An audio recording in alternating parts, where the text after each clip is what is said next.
Close అయిపోతుంది కదా issue. అప్పుడు మీ హయాంలో వీళ్ళ హయాంలో ఇచ్చున్నారు అనుకోండి వైసీపీ టైంలో, ఓకే ఆ స్కాలర్షిప్తో పాటు ఈ డబ్బులు కూడా ఇస్తే అదనపు బోనస్. ఆ ముక్కను వైసీపీ వాళ్ళన్న కనుక్కుని చెప్పాలి కదా. ఇక్కడ స్పష్టత లేదు తల్లికి వందనం విషయంలో.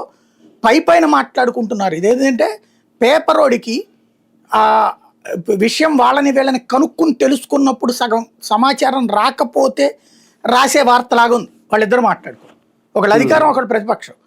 మా హయాంలో ఎట్ట జరిగింది, మీ హయాంలో ఎట్ట జరిగింది అనేటువంటిది చక్కగా చెప్పలేకపోతున్నారు.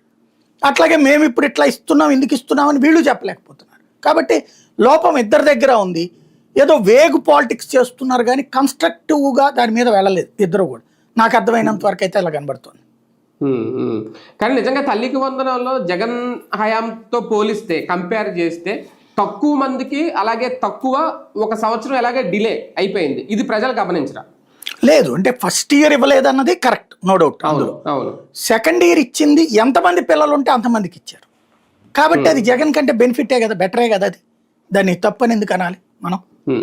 దాంట్లో జగన్ ఇచ్చింది ఒకళ్ళకి, ఇంట్లో ఒకళ్ళకి, ఇద్దరికి ఇస్తామన్నది అప్పుడు చెప్పింది. కొంతమందికి 6,000 కూడా వేసారంట కదండి అకౌంట్ లో. అదే అంటుంది 6,000 వేయడానికి రీజన్ ఇదని కదా మనం మాట్లాడుతుంది. ఇప్పుడు 6,000 8,000 వేయడానికి కారణం ఏంటంటే వాళ్ళకి స్కాలర్షిప్ వస్తే, స్కాలర్షిప్ వచ్చే వాళ్ళకి ఆ మిగతా డబ్బులు ఇప్పుడు వీళ్ళు 20,000 15,000 కదా, వాళ్ళకి 5,000 6,000 స్కాలర్షిప్ వస్తుంది అనుకోండి, 10,000 వస్తుంది అనుకోండి, 5,000 వేసారని 8,000 వస్తుంది.